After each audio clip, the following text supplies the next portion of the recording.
네, 오늘은요, 예수님에게 임했던 사탄의 시험을 통하여 알 수 있는 사탄의 속성에 대해서 좀 알아보도록 하겠습니다. 네, 본문은 마태복음이에요. 마태복음 4장인데 읽어보도록 하겠습니다.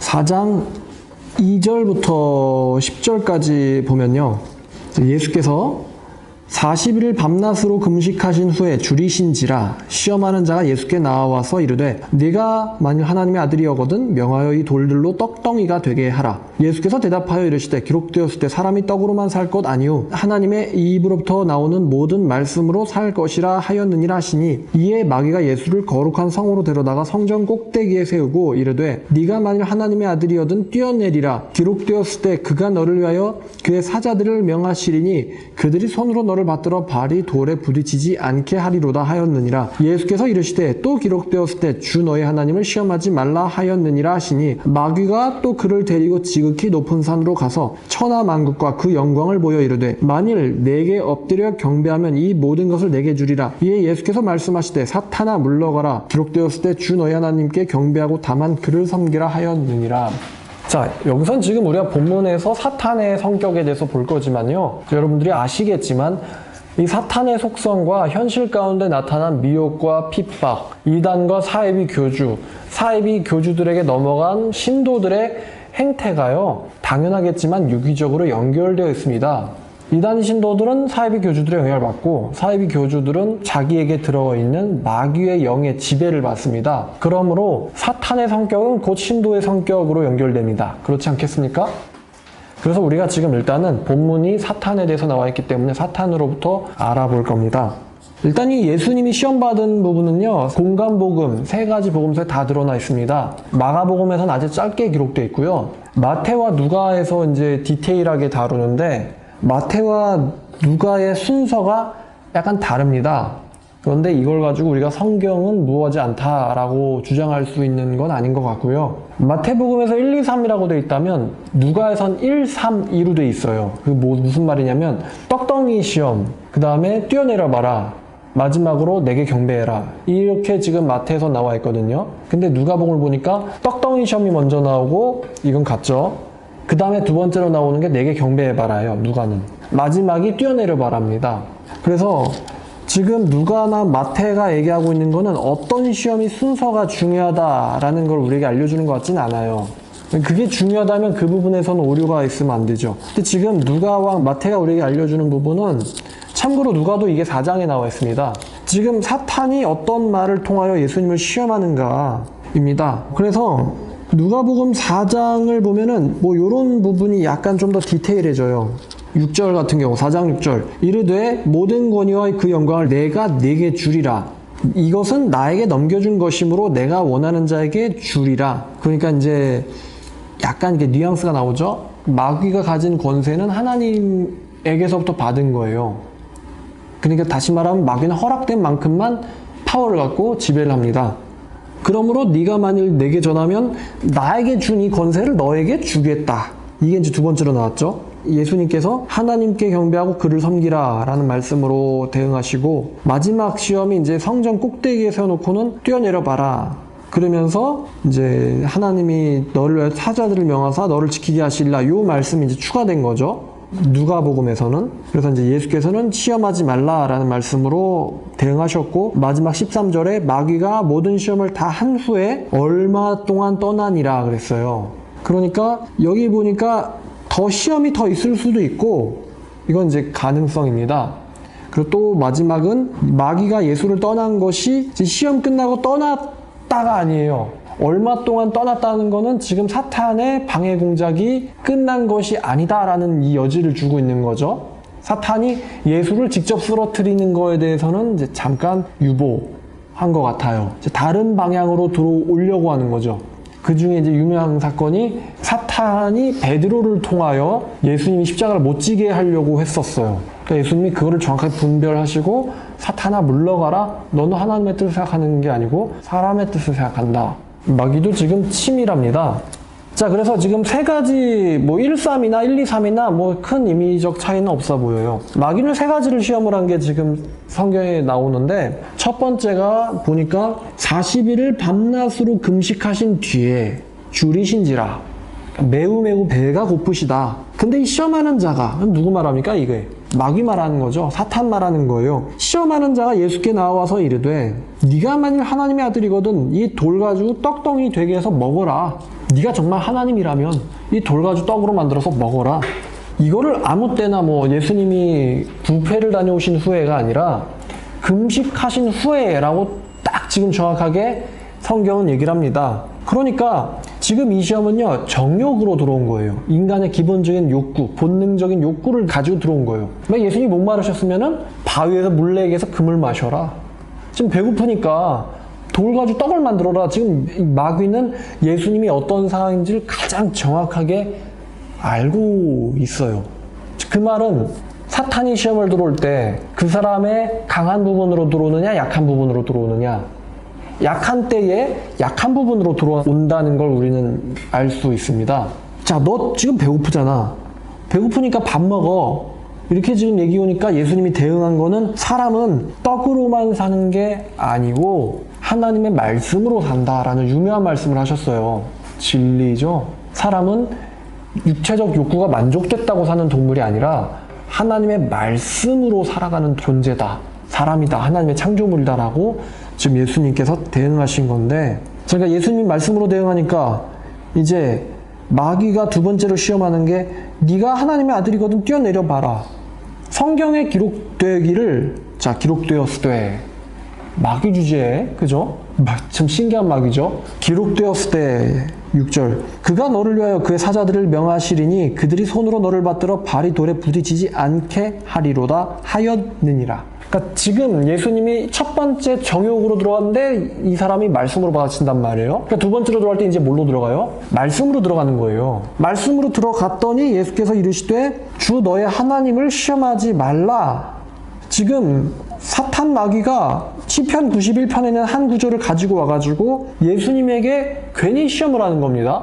지금 사탄은 없는 구절 쓰진 않아요. 그랬더니 예수님이 시험하지 말라라는 말씀으로 대응을 하십니다. 지금 이 전쟁이에요, 지금 이게. 그러자 마귀가 마지막으로는 지극히 높은 산으로 가서 천하 만국과 그 영광을 보여주면서 나에게 엎드려서 경배하면 이 모든 것을 너에게 주겠다. 이렇게 얘기한 겁니다. 이거는 이제 도대체 그럼 사탄 마귀가 뭔 짓을 하는 거냐? 지금 예수님이 세상에서 성육신하신 이유가 뭐냐? 하나님의 나라를 만들려고 오셨거든요, 지금. 하나님의 나라를 이 세상에다가 만들려고 오셨어요. 하나님의 나라가 너에게 임하였다. 하나님의 나라를 만들려고 왔는데 지금 마귀가 제안한 건요, 내게 경배하면 이 모든 것을 너에게 주겠다. 그러니까 나에게 속한, 아까 누가에서 보니까 이 모든 것은 나에게 넘겨준 것이므로 네가 내게 경배하면 내가 그걸 원하는 자에게 줄 테니 내게 경배해봐라. 다 주겠다예요. 그러면 예수님이 지금 하나님의 나라를 만들려는 방식은 고난이거든요. 고난. 십자가의 고난인데 이걸 마귀도 알고 예수도 서로 알고 있어요. 근데 예수님도 고난을 당해야 되는데 지금 마귀가 제안한 이 제안이 매우 달콤하게도 내게 경배하면 너는 그 길을 안 가도 된다는 거죠. 다이렉트로 내가 주겠다는 거예요. 네 아버지 하나님이 나한테 준 거니까 네가 나한테 경배하면 내가 그냥 너한테 줄게. 그러면 너는 빌라도의 그런 핍박, 그 헤롯의 그런 핍박, 바리새인들, 서기관 이런 자들의 그 조롱 그거 견딜 필요 없어. 나에게 경배하면 다 끝나. 라고 매우 손쉬운 지름길을 지금 예수님한테 제안한 거예요. 그러니까 지금 마귀의 시험을 보면은 첫 번째가 정욕으로부터 시험을 한 거고, 두 번째가 말씀 좀 안다 이거지, 말씀으로 시험을 한 거고, 마지막 세 번째가 사명, 고난으로부터 도망가지 않을래? 너 지금 고난스럽잖아. 고난으로부터 도망가지 않을래? 라는 이 세 번째는 시험의 본질은 고난으로부터의 도망이에요. 그러니까 첫 번째는 예수님의 배고프신 것을 이용한 거고, 두 번째는 예수님이 말씀으로 받아치자 말씀으로 시험을 한 거고, 세 번째는 예수님의 사명을 상기시키면서 너 이 세상에다가 하나님 나라 만들려고 왔잖아. 그게 네 사명이잖아. 나한테 경배하면은 그런 사명 굳이 네가 십자가의 길을 갈 필요가 없어. 즉시 이 모든 왕국과 영광들을 너에게 줄 거야. 그래서 이제 마귀가 이렇게 세 가지로 들어왔는데, 이 세 가지 시험에 다 함정이 있습니다. 자, 첫 번째, 이건 재밌는 건데요. 여러분, 40일 금식을 한 뒤에 떡을 먹으면 어떻게 될까요? 죽습니다. 금식 기도하다가 죽는 사람도 있지만 금식을 하다가 회복하는 과정에서 죽는 사람들이 있어요. 40일 동안 위장 활동을 하지 않은 상태에서 이 소화가 잘 안 되는 음식을 먹으면 사람이 죽을 수가 있습니다. 근데 만약에 예수님이 마귀가 시킨 대로 떡을 만들어서 먹으시지도 않지만 그랬더라면 예수님이 죽으셨을 수도 있어요. 광야에서. 그쵸? 그러면 뭐가 안 되죠? 십자가 사건이 안 일어나요. 그리고 두 번째는 뛰어내려 봐라인데 이 시편 91편의 본문을 잘 보면은 시편 91편의 본문은요, 제가 이거 설교한 적이 있나 모르겠어요. 근데 91편 본문은 하나님을 의지하는 자가 복이 있다는 거예요. 하나님을 의지하는 자가 복이 있다. 이게 시편 91편의 핵심이에요. 하나님을 의지하는 자가 복이 있다.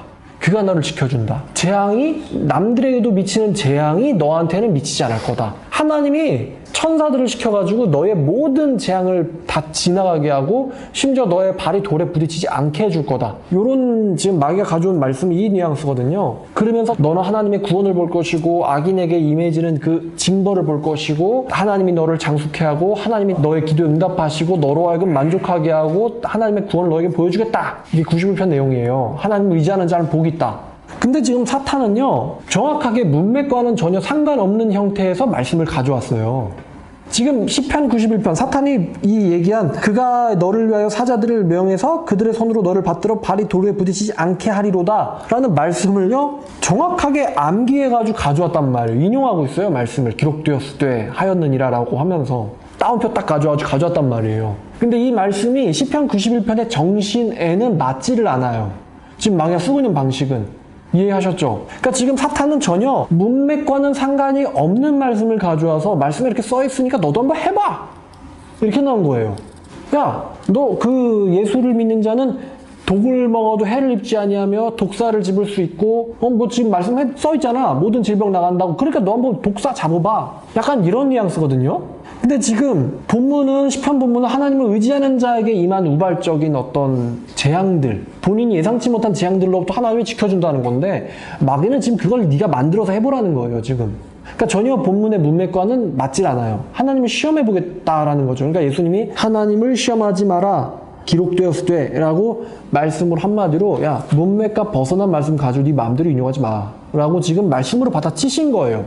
주 너의 하나님을 시험하지 마라. 그리고 마지막 세 번째가 너 고난 견딜 필요 없다. 십자가 갈 필요 없다. 내게 경배해봐라. 경배하면 끝난다라고 하는데 예수님이 대응하신 말씀이 하나님만 경배하고 그를 섬기라. 신명기 말씀으로 대응하셨지만 이제 이게 역시 10계명 제일 첫 번째 계명인 하나님 외에 다른 신을 섬기지 마라 라는 계명과도 연결되어 있거든요. 근데 만약에 예수님이 사탄에게 경배를 해버리면은 맞아. 십자가를 굳이 질 필요 없이 얘한테 경배하면 모든 게 나에게 오잖아. 그럼 그거를 내가 성도들한테 주면 되지. 만약에 이렇게 생각하셔가지고 경배를 했더라면은 만약에 지금 가설이에요. 그러면 지금 어떤 계명을 어겨버리게 되냐면 10계명의 제1계명을 어기게 되는 거예요. 10계명의 제1계명 하나님 외에 다른 신을 두지 말지니라 이 계명을 어겨버리게 되는 겁니다. 그럼 뭐가 문제가 생기냐면요. 예수님이 무음한 존재가 아니라 흠 있는 존재, 즉 죄인이 돼버려요. 죄인이 돼버립니다. 예수님이. 그럼 여러분 죄인이 돼버리면 십자가를 질 자격이 있어요? 없어요? 없죠. 죄인이 돼버리면 예수님의 십자가 사역은 실패로 끝나버립니다. 지금 이 마귀의 세 가지 사망 시험의 중심은요. 결국 예수로 하여금 하나님 말씀에서 비껴나가게 하는 데 있었어요. 하나님 말씀에 순종하는 데서 실패하게 만드는 거. 그러니까 지금 마귀의 목적은요. 하나님 말씀을 어기게 하는 겁니다. 특별히 예수님에게는. 왜? 예수님이 실패하면 모든 인류가 실패해버리기 때문이죠. 모든 인류가 실패해버리기 때문입니다. 그래서 이 첫 번째 시험이 정욕으로 들어온 거에 대한 이 교훈을 가져오면은 여러분 아무리 배고프고 목말라도 정말 중요한 것은 무엇입니까? 말씀이라는 거예요. 사람이 아무리 배고프고 목말라도 사람이 떡으로 사는 게 아니고 뭘로 살아요? 말씀으로 산다. 가장 중요한 거는 말씀이라는 거죠. 아무리 배고프고 목말라도 우리가 이렇게 생각할 수도 있거든요. 야, 사람이 떡으로만 사는 게 아니다. 이 말을 뒤집으면 떡도 필요하다는 거잖아? 그러니까 떡 좀 만들어 먹으면 어때? 얼마든지 이렇게 생각을 할 수가 있어요. 그쵸? 근데 예수님이 우리에게 보여주신 이 모본은 아무리 나에게 정욕적으로 위급한 때가 오더라도 가장 중심이 되는 나의 삶의 원칙은 말씀이라는 거예요. 아무리 내가 위급하고 나에게 급히 필요할 때라도 이 시험이 하나님의 전체적인 말씀의 원리에서 벗어나는지를 먼저 점검을 해야 된다는 게 지금 예수님이 우리에게 보여주신 거예요. 떡으로 만들어 먹을 수도 있어요. 왜냐하면 40일이나 금식했잖아요. 목말랐잖아요. 그죠? 그런데도 불구하고 예수님은 이 시험이 사탄으로부터 온 건지 하나님에게부터 온 건지 예수님이 그걸 분별하고 말씀의 원리에 대해서 살아야 된다는 걸 우리에게 보여주셨어요. 여러분, 정말 우리에게 긴급하고 중요할 때도 먼저 원칙이 되는 게 뭐냐면 바로 하나님의 말씀에 합당한가 합당하지 않은가, 부합한가 부합하지 않는가를 구분하는 게 중요하다는 걸 예수님이 우리에게 보여줬어요. 그렇죠? 죽은 자에게 필요한 게 생명인데 생명을 요구하기 전에 먼저 하나님의 말씀과 올바른가 올바르지 않는가를 먼저 더 점검해봐라. 병든 자, 맹인에게 필요한 것도 보고 낫는 건데 보고 낫는 것보다 더 중요한 게 그 과정이 하나님의 말씀의 원리에 적합한지 아닌지를 생각해봐라. 이거를 지금 예수님 우리에게 보여주신 거예요.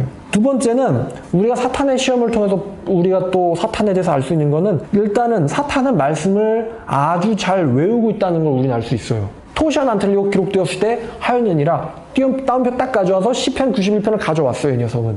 그러니까 사탄은 말씀을 잘 외울 뿐만 아니라 잘 알고 있고요. 말씀을 잘 인용할 줄 알아요. 잘 외우고 잘 알고 잘 인용하고요. 그럼 이 말은 결국 뭐냐? 사탄은 성경 글자 자체를 두려워하지가 않는다는 겁니다. 사탄은 성경을 두려워하지 않아요. 네가 말씀 좀 아냐? 그러면 그 사람이 말씀 좀 아니까 너 말씀으로 한번 넘어져봐 라고 말씀으로 정확하게 들어가면서 뭐를 하냐? 슬쩍 왜곡된 말씀을 씁니다. 왜곡을 시킬 때 허접하게 내용을 왜곡시킬 수도 있지만 문맥과는 다른 말씀을 그대로 가지고 인용하는 거예요. 상황과 문맥과 맞지 않는 말씀을 그대로 가져와서 말씀 좀 안다는 사람들 딱 던져주는 거예요. 참 대단하죠? 토션 안 틀리고 와가지고 상황과 안 맞게 인용한다? 그럼 이거 사이비들 잘 씁니다. 상황과는 맞지 않는데 딱 그대로 가져와서 정의, 대의를 위해서 하나님의 뜻을 위해서는 부모를 버려라. 뭐 이렇게 할 수 있겠죠. 얼마든지. 세상 것 중요하지 않다. 그러면서 모든 것을 다 그냥 버리게 할 수도 있겠죠.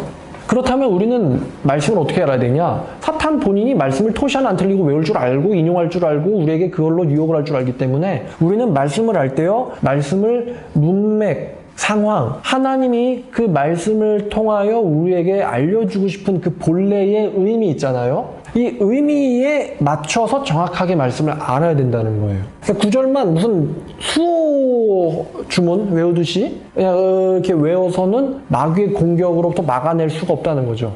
오히려 마귀가 그럴 때 웃을 수가 있어요. 내가 토시안 안 틀리고 외우는데 저게 무슨 방어라도 되는 줄 알고 부적이라도 되는 줄 알고 야 임마 아니야 임마 이렇게 사탄이 얼마든지 할 수 있다는 거예요. 본인이 그거를 토시안 안 틀리고 가져와서 예수에게 시험을 하니까. 그러니까 말씀을 하나님의 의도에 따라서 정확하게 알고 있어야 된다. 그렇지 않으면 이러한 시험에 넘어질 수가 있다는 거죠.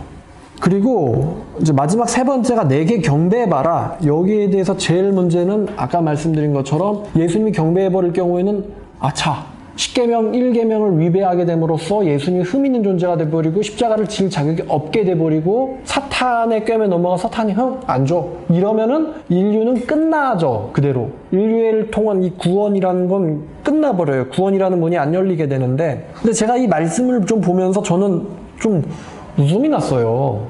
왜 웃음이 났냐? 여러분 예수님이 누굽니까?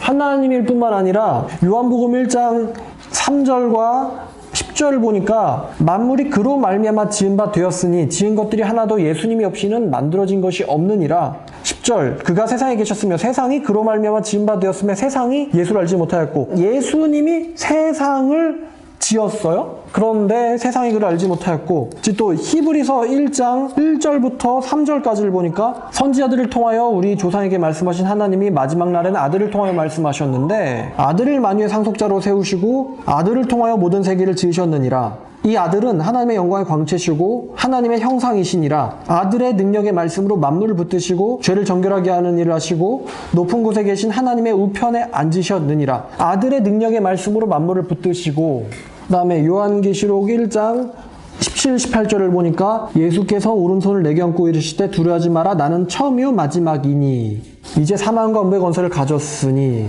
또 요한계시록 22장 12절 이하를 보니까 내가 속히 오리니 내가 줄 상이 있어 각 사람에게 그가 행한 대로 갚아주리라 나는 알파와 오메가요 처음과 마지막이요 시작과 마침이라. 지금 제가 예수님에 대해서 좀 얘기를 해 본 거거든요.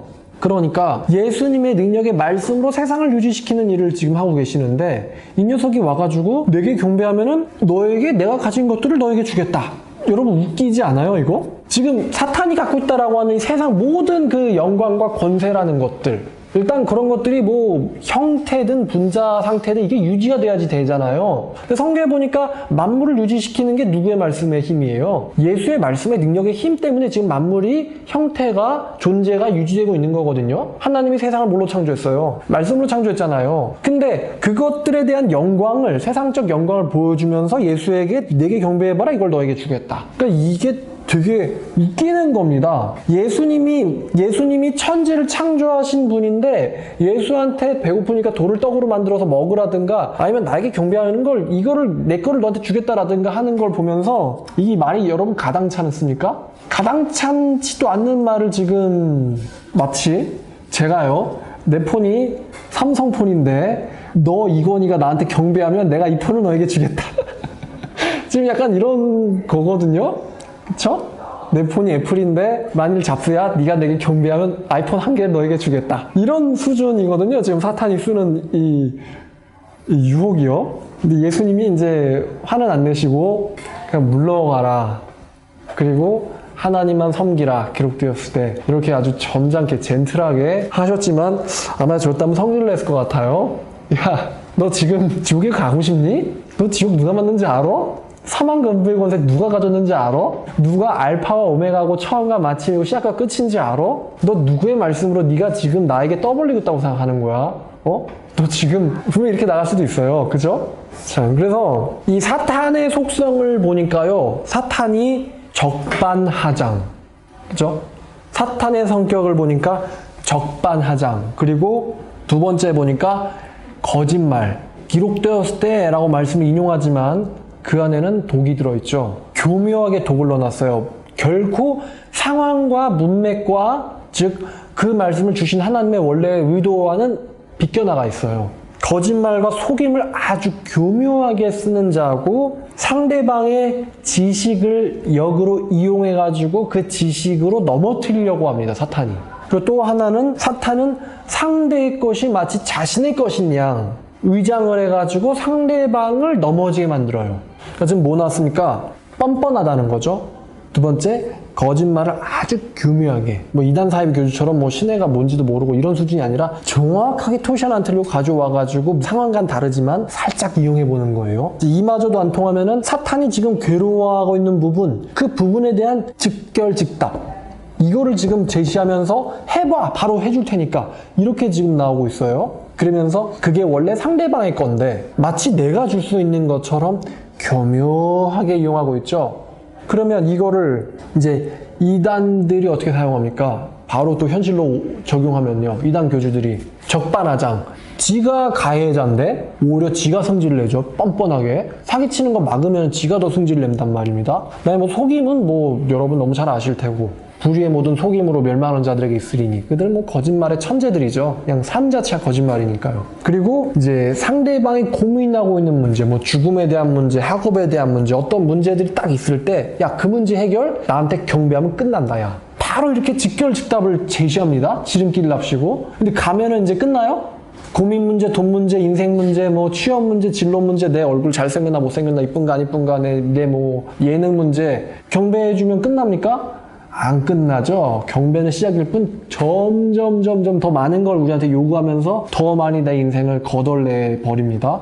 상대방의 가짜는 교만의 지식을 이용해가지고 오히려 넘어뜨리는 거. 이게 또 이단 교주들의 주특기 아닙니까? 이 녀석 말씀 부자야. 그럼 이 녀석은 요걸로 치고 들어가면 돼. 이 녀석 건강 지식이 좀 있어. 그러면은 우리가 구축한 건강 지식으로 얘를 치버리면 돼. 얘? 애들에 관심 있더라고. 그럼 자식 교육으로 쳐버리면 돼. 가짜는 상대방의 상황과 지식을 이용해가지고 쓰러뜨린다. 그러니까 지금 사탄이 예수님에게 해보하려고 했던 거랑 지금 사이비 교주가 지 신도들한테 지금 하고 있는 짓거리가 수준은 다르지만 원리는 똑같아요. 그렇죠? 그리고 또 이단 교주들에게 미혹된 사람들이 우리에게 들어올 때 또 똑같겠죠. 그리고 이제 마지막으로 우리 내면에 있는 육신적 자아가 다시 말하면 내가 바울의 언어를 빌면은 나는 날마다 죽노라 했을 때 죽어야만 되는 나. 또 다른 단어를 가져오면 육신적인 사람은 하나님의 법에 굴복하지 아니하나니 그 육신에 속한 나. 그 또 다른 또 바울의 말을 가지고 오면은 오라 나는 공고한 사람으로다. 이것은 내가 아니요 내 안에 거하는 죄니라. 라고 했을 때 그 나. 그 나가 자꾸만 나를 속여요. 그러면서 사탄이 결국 우리에게 유도하는 게 뭡니까? 하나님의 말씀에서부터 넘어지게 하는 거거든요. 사실 제일 위험한 적은요, 사탄도 아니고, 그죠? 사탄도 아니고, 사이비도 아니고요, 사이비 신자들도 아니고요, 제일 강력한 적이 어디 있죠? 내 자신이죠. 이렇게 하면은 말씀 굳이 이거 고민 안 해도 되는데, 그죠? 항상 이 숏컷, 지름길. 이 지름길을 간다고 하면서 그 안에 결국에는 하나님 말씀의 원리 원칙에서 위배되는 무언가가 들어있고 그 설득 작업을 내 육신적 자아가 나에게 한단 말입니다. 여기서부터 우리가 견뎌야 되는데 이게 제일 어렵죠. 근데 사탄이 결국에 우리의 육신적 자아도 사탄에 속한 부분이기 때문에 이 부분을 사탄이 이용할 때 사탄이 시험한 것과 매우 유사한 형태로 우리에게 들어온단 말입니다. 그러니까 우리가 언제 말씀을 잘 지키다가 언제 많이 넘어집니까? 언제 넘어져요? 지금 사탄이 딱 보니까 정욕으로 사람 시험하고 말씀에 좀 있어? 말씀으로 시험하고 네가 대위가 해야 돼? 너 사명 있어? 그럼 그 사명을 쉽게 해줄게. 고난 좀 피해보자. 이렇게 들어온단 말이에요. 그럼 정욕, 말씀, 가짜는 이제 어줍지 않은 말씀, 교만이죠 결국. 그 다음에 상대방의 대위를 가지고 시험한. 얼마나 많습니까? 우리 성경적 신뢰를 가지고 오면 여러분 엘리의 약점이 자식이에요. 그러니까 사탄이 엘리에게 들어올 때 자식으로 들어왔어요. 엘리의 자식들의 약점이 정욕이에요. 엘리의 자식들을 넘어뜨릴 때 정욕으로 들어왔어요. 여러분 솔로몬이 뭐예요? 똑똑한 사람이었어요. 그러니까 솔로몬이 똑똑하니까 뭘로 들어와요? 교만으로 들어왔어요. 그리고 솔로몬이 잘 버티니까 이제 주변에 솔로몬이 약할 만한 것들을 쫙 깔아버립니다. 결국엔 넘어가 버리죠. 다윗도 언제 넘어왔어요? 승리돼가지고 완전 내가 이제 영적 승리를 거둬가지고 도취되었을 때 이때가 또 취약한 거거든요. 이때 사탄이 또 들어왔어요. 수많은 영적으로 강대하다는 사람들, 삼손도 그렇지만 강대하는 사람들이 넘어질 때 이 마귀가 걸고 넘어지는 정욕으로 치고 들어오든지 아니면 가짜는 교만으로 치고 들어오든지 아니면 마지막으로 대위를 좀 잃어보자 라고 하면서 엉뚱한 방법으로 치고 들어오든지 이런 방법으로 사탄이 하나님의 거대한 영적 거장들을 쓰러뜨려 왔단 말입니다. 시험을 해가지고. 그리고 이게 우리에게도 마찬가지로 이런 식으로 들어올 수 있다는 거예요. 자, 그러면 결론 짓겠습니다. 간단하게 정리를 해야죠. 여러분이 정말 육신적으로 갈급할 때 그때가 취약한 때임을 사탄은 알고 있어요. 이렇게 해봐라, 이렇게 해줄게. 그때 여러분들에게 시험이 왔을 때 이게 시험인지도 모를 수도 있어요. 근데 분별력 있는 사람이라면 이거 시험인 거 아닌가? 막상 돈이 궁한데 또 돈으로 들어올 때가 있단 말이에요. 그럼 그 돈을 취득하는 과정이 말씀적인지 아닌지 하나님 기뻐하신 뜻인지 아닌지를 생각해 봐야죠. 네가 만약 음식을 좋아하거든 네 목에 칼을 둬라. 솔로몬의 말입니다. 그리고 두 번째, 내가 어설프게 알고 있을 때가 또 위험하죠. 내가 알고 있는 지식이 성경적, 영적 지식이 전체적인 문맥과 맞는지, 즉 내가 하고 싶은 대로 알고 있는 건지 하나님의 뜻대로 알고 있는 건지를 여러분들이 항상 여러분들의 지식을, 영적 지식을 연마해야겠죠. 배우고 겸손하게 배우고 연마해야겠죠. 하나님의 뜻과는 다를 수가 있으니까. 그리고 마지막으로 이제 사탄이 들어오는 거는 대위를, 네가 이 일을 이렇게 하면 좀 편하게 할 수 있어 라고 하면서 여러분들에게 그럴듯하게 네가 이것만 하면은 하나님의 큰 일을 할 수 있단 말이야. 고생할 필요 없어. 이렇게 들어올 수 있죠. 근데 그럴 때 한마디로 고난을 당하고 있는 와중에 이 미혹이 또 오는 게 이게 또 좀 이렇게 분별하기가 힘들 수가 있어요. 근데 고난 가운데서 편해지자라고 왔을 때 이게 또 역시 전체적인 하나님의 말씀에 부합하는지 안 하는지. 그러니까 즉 말씀을 얼마나 정확하게 성경적으로 알고 있느냐, 그리고 그 말씀을 항상 내 현실 가운데 적용할 수 있느냐, 이것이 중요합니다. 여러분, 그러니까 말씀 공부를 열심히 해야겠죠? 항상 게으르지 않고. 섰다 하면은 넘어진다, 조심해라. 그죠? 섰다 하면 넘어진다, 조심해라. 그리고 이뤘다 했을 때 넘어질 수 있다. 조심해라. 어떤 대위를 할 때 그 대위가 하나님의 원칙에 맞는지 조심해라. 자, 사탄이 예수님도 시험했습니다. 여러분들도 얼마든지 항상 시험합니다. 그러므로 항상 깨어있으라라고 하신 사도의 말을 기억해야겠습니다. 기도하겠습니다. 하나님 아버지 감사합니다. 창조주에게 경배해보라며 시험했던 우스꽝스러운 마귀의 모습을 보면서 사실 이러한 마귀의 시험이 얼마나 교묘하게 우리의 삶 가운데로 들어올 수 있는지도 살펴보았습니다. 아버지, 우리에게 정말 영적 분별력을 주시기를 원합니다. 솔로몬이 했던 기도처럼 주님 지혜를 주셔서 우리로 하여금 하나님의 말씀을 밝고 분명하게 깨달으며 그 말씀을 우리의 삶 가운데서 적용할 때에 지혜롭게 적용하고 우리의 정욕대로가 아니라 하나님의 위대하신 뜻에 맞춰서 적용할 수 있는 지혜로운 사람 되기를 원합니다. 아버지, 범사에 매사에 우리에게 지혜를 허락하여 주시고 또 주기도문에서 하셨던 말씀처럼 우리를 시험에 들지 않도록 우리를 연약함으로부터 지켜주시기를 원합니다. 아버지, 우리가 죄 가운데로 가려할 때 아버지 우리의 상황을 지배하사 아버지 우리가 서 있을 수 있도록 도와주시옵소서.